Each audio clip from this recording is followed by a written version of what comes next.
আমাদেরকে আল্লাহ তাআলা রোজার মাধ্যমে তাকওয়ার শিক্ষা দিতে চান, তাকওয়া মুত্তাকি বানাতে চান, তাকওয়া ওয়ালা বানাতে চান। এজন্য আল্লাহ তাআলা আমাদের জন্য রমজানকে ফরজ করেছেন, রোজাকে ফরজ করেছেন। আল্লাহ নিজেই বলেন লাআল্লাকুম তাত্তাকুন, আমি তোমাদের জন্য রোজাকে ফরজ করলাম বান্দা যেন তোমরা তাকওয়া ওয়ালা হতে পারো, মুত্তাকি হতে পারো, আল্লাহ তাআলার ভয় যেন তোমাদের দিলের ভিতরে ঢুকাইতে পারো। তাকওয়া কাকে বলে? তাকওয়া বলতে আমরা কি বুঝি, মুত্তাকি বলতে আমরা কি বুঝি? তাকওয়া এর অর্থ হলো মানুষ তার জীবনের প্রতিটা মুহূর্ত এমন ভাবে কাটাবে যেন গুনাহ তাকে সামান্য পরিমাণ আঁচ করতে পারে না। তাকওয়া বলা হয় এমন ভাবে চলা যেন গুনাহের সামান্য পরিমাণ দাগ নিজের শরীরে না লাগে, নিজের আমলে না লাগে, তাকে বলা হয় তাকওয়া। ইমামে আজম আবু হানিফা রাহমাতুল্লাহি আলাইহি তিনি এক ফতোয়া লিখেছেন, মাসআলা লিখেছেন, রাস্তায় বৃষ্টির জমে থাকা পানি যদি শরীরে লাগে, কাপড়ে লাগে, তাহলে কাপড় নাপাক হবে না। ওই কাপড় নিয়ে যদি কেউ নামাজ পড়তে চায় তাহলে নামাজ পড়তে পারবে, আল্লাহ তাআলা তার নামাজকে কবুল করে নেবেন। ইমামে আজম আবু হানিফা নিজে ফতোয়া দিলেন, রাস্তায় জমে থাকা পানি যদি কোনো মানুষের শরীরে লাগে অথবা কাপড়ে লাগে তাহলে সেই কাপড় নাপাক হবে না, সেই শরীর নাপাক হবে না। ওই কাপড় নিয়ে, ওই শরীর নিয়ে নামাজ পড়তে পারবে, নামাজের কোনো ক্ষতি হবে না। একদিন ইমামে আজম আবু হানিফা রাস্তা দিয়ে তার ছাত্রদেরকে সাথে নিয়ে হাঁটতেছেন, ফোরাত নদীর পাশ দিয়ে যাচ্ছেন। এমন সময় রাস্তায় জমে থাকা বৃষ্টির পানি তার শরীরে লেগে যায়, কাপড়টা ময়লা হয়ে যায়, শরীরটা ময়লা হয়ে যায়। ইমামে আজম আবু হানিফা দৌড়াইয়া ফোরাত নদীতে লাফ দিলেন, সারা শরীরটাকে ধুইলেন, কাপড়টাকে ধুইলেন, পরিষ্কার করলেন। ছাত্ররা এই দৃশ্য দেখে হতবাক হয়ে গেল, আরে আমাদের ওস্তাদ জি তিনি নিজেই তো ফতোয়া দিয়েছেন, মাসআলা লিখেছেন, রাস্তায় জমে থাকা পানি যদি শরীরে লাগে, কাপড়ে লাগে, তাহলে কাপড় নাপাক হয় না, শরীর নাপাক হয় না, ওই কাপড় ওই শরীর অবস্থায় নামাজ পড়া যাবে। কিন্তু এখন দেখছি দৃশ্যটা ভিন্ন। ইমামে আজম আবু হানিফা ফতোয়া লিখলেন একরকম, কাজ করলেন আরেক রকম। শরীরে রাস্তার জমে থাকা পানি লাগার কারণে তিনি ফোরাত নদীতে নাইমা গোসল করলেন, তার কাপড়টাকে পরিষ্কার করলেন। ছাত্ররা আয়েশা উস্তাদকে জিজ্ঞাসা করলো, হে আমাদের উস্তাদ জি, আপনি নিজেই তো ফতোয়া দিয়েছেন, নিজেই তো মাসআলা লিখেছেন, রাস্তায় জমে থাকা পানি শরীরে লাগলে, কাপড়ে লাগলে কাপড়টা নাপাক হয় না, শরীরটা নাপাক হয় না, কিন্তু এখন আপনার গায়ে লাগার কারণে গোসল করলেন কেন, শরীরটাকে ধুইলেন কেন? ইমামে আজম আবু হানিফা বলেন, হে আমার ছাত্ররা, যালিকা ফাতওয়া ওয়া হাযা তাকওয়া, আমি কিতাবের মধ্যে যে মাসআলা লিখেছি সেটা হলো আমার ফতোয়া, আর এখন আমার শরীরে ময়লা পানি লাগার কারণে, রাস্তায় জমে থাকা পানি লাগার কারণে আমি গোসল করেছি, এটা হলো আমি ইমামে আজম, আমি নোমান বিন সাবিতের তাকওয়া। তাকওয়া হলো আমি আল্লাহর সামনে দাঁড়াবো, নামাজ পড়বো, ইবাদত করব, আমি চাই না আমার কাপড়ে সামান্য পরিমাণ ময়লা থাকবে, সামান্য পরিমাণ আবর্জনা থাকবে, আর ওই ময়লা আবর্জনা নিয়ে আমি আমার মাওলার সামনে দাঁড়াবো। তাকওয়া হলো আমার জীবনটাকে আমি এমন ভাবে পরিচালনা করব, সারাটা জীবন আমি এমন ভাবে চলবো, আমার জীবনে বিন্দু পরিমাণ গুনাহের দাগ থাকবে না, বিন্দু পরিমাণ গুনাহ আমাকে স্পর্শ করতে পারবে না, তার নামই হলো তাকওয়া। তাহলে আমরা বুঝতে পারলাম তাকওয়া কাকে বলে। তাকওয়া বলা হয় এমন একটা বিষয়, সারা জীবন চলার পরে গুনাহ করব না, তাকে বলা হয় তাকওয়া। আল্লাহ তাআলা আমাদেরকে সেই তাকওয়ার শিক্ষা দিতে চায় রোজার মাধ্যমে, রমজানের মাধ্যমে। আসুন আমরা এই তাকওয়া সম্পর্কে আরো একটু বিস্তারিত জানার চেষ্টা করি। হযরত ওমর রাদিয়াল্লাহু তাআলা আনহু তাফসীরে কুরতুবীর মধ্যে ইমাম কুরতুবী রাহমাতুল্লাহি আলাইহি ঘটনা উল্লেখ করেছেন।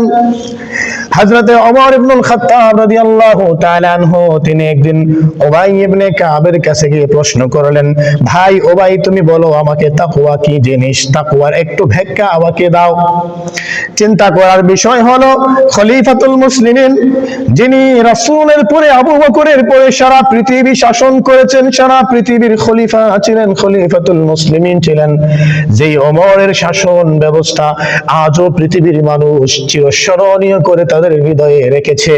যেই ওমরের শাসন ব্যবস্থা সারা পৃথিবীর মানুষ আজও বলতে পারে নাই, সেই ওমর চিন্তা করে তাকওয়ার ব্যাখ্যা নিয়ে, ওমর নিজেও যিনি মুত্তাকি ছিলেন, পরহেজগার ছিলেন, জান্নাতের সার্টিফিকেট প্রাপ্ত ছিলেন, দুনিয়ায় যিনি জান্নাতের সার্টিফিকেট পেয়েছেন, সেই ওমর উবাই ইবনে কাবের কাছে জিজ্ঞাসা করে, ভাই তাকওয়া কি জিনিস, আমাকে একটু তাকওয়ার ব্যাখ্যা করে শোনাও। তার চিন্তা হলো, আমি যেই তাকওয়া অবলম্বন করে চলি, আমি যেই খোদা ভীতি আর আল্লাহর ভয় নিয়ে চলি, তার ব্যতিক্রম অন্য কোনো কিছু আছে কিনা, আর কোনো বিষয় আছে কিনা জানার জন্য তার আগ্রহ। যদি আমারটা না হয় তারটা হয়ে যায়, এজন্য আমি তার উবাই ইবনে কাবের কাছ থেকে ব্যাখ্যা জানবো, আমার তাকওয়া সঠিক কিনা, উবাই ইবনে কাবের তাকওয়া সঠিক। আমাদের চিন্তা দেখেন কেমন, আমরা হামসে বড় কোন হায়, আমাদের চিন্তা হলো আমার থেকে বড় আর কে হতে পারে, আমি এই এলাকার বড় মসজিদের ইমাম, আমি সবচেয়ে বড় আলেম, আমি সবচাইতে বেশি জানি এবং আমি সবচাইতে বেশি বুঝি, আমি এই মহল্লার মাতবর, আমার চাইতে ভালো কেউ জানে না, আমার চাইতে ভালো কেউ বোঝে না, আমি এই মহল্লার মেম্বার, আমার চাইতে ভালো কেউ বোঝে না, ভালো কেউ জানে না। আর খলিফাতুল মুসলিমিন ওমরের চিন্তা হলো, আমার থেকে বেশি ভালো উবাই ইবনে কাব তো জানতে পারে, এজন্য তাকে আমার জিজ্ঞাসা করা দরকার, সে কোন তাকওয়া অবলম্বন করে, সে কিভাবে তাকওয়া অবলম্বন করে, তার কাছে তাকওয়ার অর্থটা কেমন, আর আমি যে তাকওয়া অবলম্বন করি আমার তাকওয়ার অর্থ যেমন একটু মিলাইতে চাই, তারটা ভালো নাকি আমারটা ভালো। যেই ওমরকে আল্লাহ তাআলা বলেছেন, লাউ কানা নাবিয়্যান বাদি, আমার পরে যদি কেউ নবী হইতো তাহলে সেই ওমরের মধ্যে আল্লাহ তাআলা সেই নবী হওয়ার যোগ্যতা দিয়েছিলেন। আমার পরে কেউ নবী হইলে আল্লাহ তাআলা ওমরকেই নবী বানাইতেন। সেই ওমরের চিন্তা কেমন, সেই ওমরের ভয় ভীতি আল্লাহ তাআলার জন্য কেমন, সেই ওমরের ফিকিরটা কেমন ছিল, একটু ভাবার বিষয় হলো। আল্লাহ তাআলা যে ওমরকে এত ক্ষমতা সম্পন্ন বানাইছিলেন, এত যোগ্যতা সম্পন্ন বানাইলেন, তারপরেও সেই ওমরের চিন্তা, তারপরেও সেই ওমরের আল্লাহর ভয় আর আল্লাহ ভীতি তার হৃদয়ের ভিতরে সবচাইতে বেশি ছিল।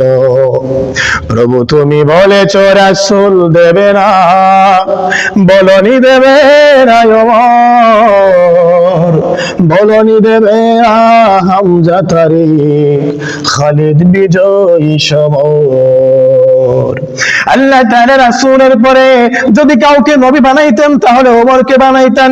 সেই ওমরের চিন্তা কেমন, সেই ওমরের ফিকির কেমন, আল্লাহর ভয় কেমন, একটা ওমরের প্রয়োজন আমাদের আজকে জামানার জন্য, এই সময়ের জন্য একটা ওমরের প্রয়োজন ছিল। আল্লাহর কাছে আমরা দোয়া করব, আল্লাহ আমাদেরকে একটা ওমর দাও, যে ওমর এসে আমাদের সমাজ ব্যবস্থাকে সুন্দর করবে, যেই ওমর এসে আমাদের জীবন ব্যবস্থাকে সুন্দর করবে, যেই ওমর এসে আমাদের রাষ্ট্র ব্যবস্থাকে সুন্দর করবে, যেই ওমর এসে আমাদের আন্তর্জাতিক ব্যবস্থাকে সুন্দর করবে, সব কিছুকে ইসলামী আইন দিয়ে পরিচালনা করবে, এমন একটা ওমরের প্রয়োজন, এমন একটা ওমরের দরকার। এজন্য আমরা সবাই আল্লাহ তাআলার কাছে এমন একটা ওমরের জন্য দোয়া করব তো ইনশাআল্লাহ। বলছিলাম ওমর ইবনে খাত্তাব রাদিয়াল্লাহু তাআলা আনহু উবাই ইবনে কাবের কাছে জিজ্ঞাসা করতেছেন, ভাই তাকওয়া কি জিনিস আমাকে একটু বলো। উবাই ইবনে কাব রাদিয়াল্লাহু তাআলা আনহু ওমরকে বলেন, ভাই ওমর, তুমি কি কখনো কাঁটাযুক্ত রাস্তা দিয়ে হেঁটেছো? ওমর ইবনুল খাত্তাব রাদিয়াল্লাহু তাআলা আনহু বলেন, ভাই আমি কাঁটাযুক্ত রাস্তা দিয়ে অসংখ্যবার হেঁটেছি, অনেকবার হেঁটেছি, তো কি হয়েছে? উবাই ইবনে কাব রাদিয়াল্লাহু তাআলা আনহু বলেন, ভাই ওমর, যখন তুমি কাঁটাযুক্ত রাস্তা দিয়ে হেঁটেছো তো কিভাবে হেঁটেছো, কেমন করে হেঁটেছো? ওমর রাদিয়াল্লাহু তাআলা আনহু বলেন, ভাই খুব সতর্কতার সাথে, খুব যত্নের সাথে আমি হেঁটেছি, যেন আমার শরীরে সামান্য পরিমাণ কাঁটা না লাগে, যেন আমার শরীরে সামান্য পরিমাণ আঘাত না লাগে। হযরত উবাই ইবনে কাব রাদিয়াল্লাহু তাআলা আনহু বলেন, তাকওয়ার অর্থ হলো সেটা, এটাই হলো তাকওয়া।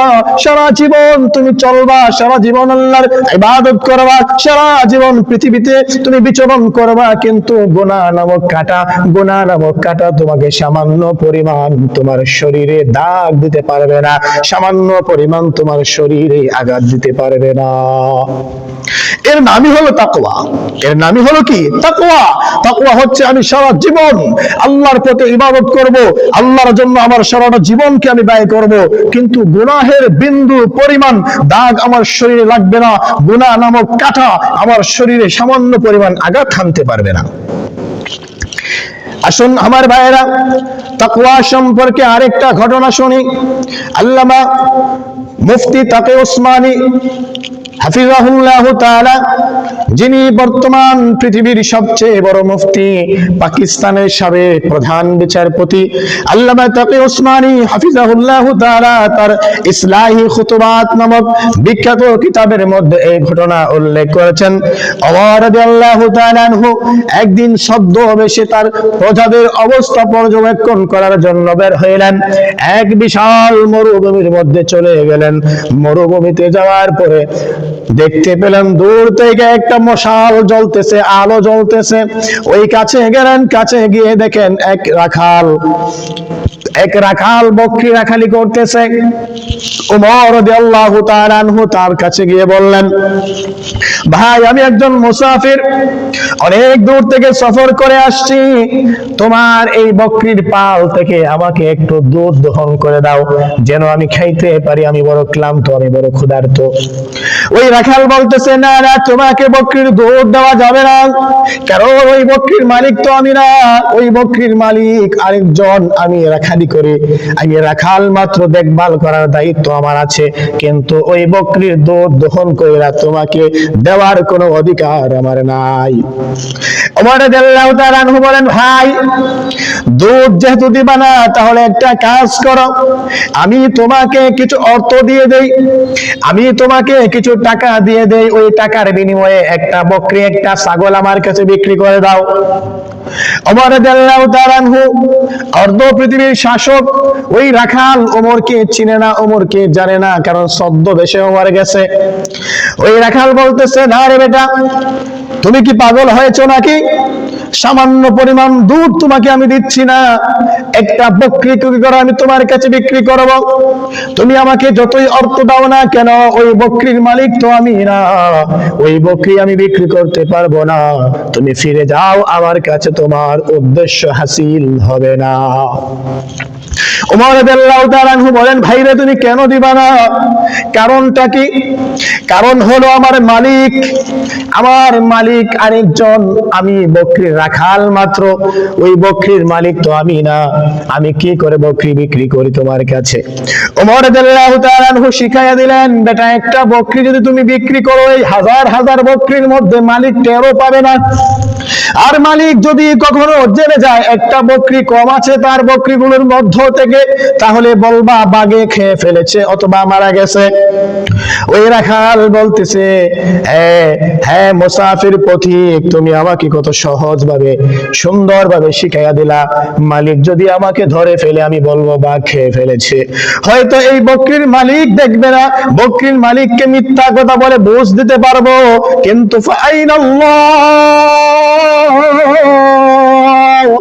আল্লাহ কোথায়? যে আল্লাহ সমস্ত মালিকের মালিক, যে আল্লাহর কাছে সবকিছুর হিসাব দিতে হবে, সেই আল্লাহ কোথায়? আমাকে তো একদিন আজকে হয়তো বকরির মালিক জানবে না, কিন্তু মরার পরে সেই আল্লাহ তাআলার কাছে আমাকে হিসাব দিতে হবে, সেই আল্লাহ তাআলা আমার কাছ থেকে পুঙ্খানু ভাবে হিসাব নেবেন। সেদিন আমি কি হিসাব দেব, সেদিন আমি কি জবাব দেব আল্লাহ তাআলার সামনে দাঁড়ায়া? আমি চাই না আল্লাহ তাআলার সামনে আমি কাঠগড়ার মধ্যে দাঁড়াবো, এই বকরি বিক্রি করতে আমি পারবো না, তুমি যেদিক থেকে আসছো সেদিকে চলে যাও। না না না, তোমার কাছে আমি বকরি বিক্রি করতে পারি না। ওমর রাদিয়াল্লাহু তাআলা আনহু চিন্তা করলেন, হায় রে হায়, একটা রাখালের ভিতরে কেমন তাকওয়া, কেমন আল্লাহর ভয়, কেমন আল্লাহ ভীতি তার হৃদয়ে আছে, সে বকরি বিক্রি করতে চায় না আল্লাহ তাআলার ভয়ের কারণে। আল্লাহ তাআলার ভয় যাদের ভিতরে আছে আছে সে কখনো গুনাহের কাজ করতে পারে না। যাদের হৃদয়ে আছে আল্লাহর ভয় তারা কবু পথ ভুলে যায় না। আল্লাহর প্রেম ছাড়া এই দুনিয়ায় কারো কাছে কোনো কিছু চায় না। দিলের ভিতরে যদি তাকওয়া থাকে, যদি আল্লাহর ভয় থাকে, তাহলে কখনো মানুষ গুনাহের কাজ করতে পারে না।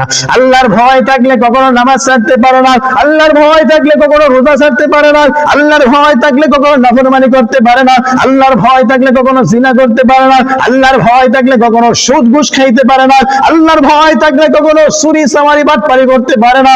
আল্লাহর ভয় থাকলে কখনো দুর্নীতি করতে পারে না। আল্লাহর ভয় থাকলে কখনো রাষ্ট্রীয় সম্পদকে অন্যায়ভাবে অন্য দেশে পাচার করতে পারে না। আজকে আমাদের ভিতরে তাকওয়া নাই। তাকওয়া না থাকার কারণে, আল্লাহর ভয় না থাকার কারণে আমরা যেমন ইচ্ছা তেমন করে চলি, যেমন খুশি তেমন চলাফেরা করি। মাঝে মধ্যে আল্লাহকে ডাকি, মাঝে মধ্যে শয়তানের বোঝা করি। এর কারণ হলো আমাদের ভিতরে আল্লাহর ভয় নাই, তাকওয়া নাই। এজন্য আল্লাহ তাআলা আমাদের জন্য রোজাকে ফরজ করেছেন যেন বান্দা তোমরা তাকওয়াওয়ালা হতে পারো, মুত্তাকি হতে পারো। দেখেন আমার ভাইয়েরা, এই রোজার মাধ্যমে তাকওয়া বেশি অবলম্বন হয়। চাইলে তো আমরা পর্দার ভিতরে ঘরের ভিতরে খাইতে পারতাম, কিন্তু খাই না কেন? আল্লাহর ভয়ে। এটা অর্জন হয় রোজার মাধ্যমে। আমার মা বোনরা বাসা বাড়িতে মজাদার ইফতার তৈরি করে, সেই বিকাল 3টা থেকে শুরু করে আসরের পরও ইফতার বানায়। যদি চাইতো আমার মা বোনরা ঘরের ভিতরে বসে ওই খাবারটা খাইতে পারতো, কিন্তু খায় না কেন? আল্লাহর ভয়ে। কারণ সে জানে হয়তো কেউ দেখবে না আমি খাইলে, কিন্তু যিনি দেখার তিনি তো দেখবেন, তিনি হলেন আমাদের আল্লাহ। আল্লাহকে কখনো ধোঁকা দেওয়া যাবে না। আল্লাহকে কখনো ভুলে দূরে থাকা যাবে না। যেই দোকানওয়ালা ইফতার বিক্রি করে, মুখরোচক খাবার বিক্রি করে, সেই দোকানওয়ালাও চাইলে পর্দার ভিতরে খাইতে পারতো, কিন্তু খায় না কেন? আল্লাহর ভয়ের কারণে। আল্লাহ তাআলা এটাই বোঝাতে চায়, এই রোজার মাধ্যমে আমি আল্লাহ তাআলা তোমাদের জন্য তাকওয়ার একটা শিক্ষা দিচ্ছি। এই শিক্ষা যদি তোমরা গ্রহণ করতে পারো, এই তাকওয়ার শিক্ষা যদি তোমরা গ্রহণ করতে পারো, তাহলে তোমরাই হবে আমি আল্লাহ তাআলার কাছে সবচাইতে দামি। তোমাদের জন্য আমি আল্লাহ দুনিয়া আখিরাতে রেখেছি মহা সাফল্য।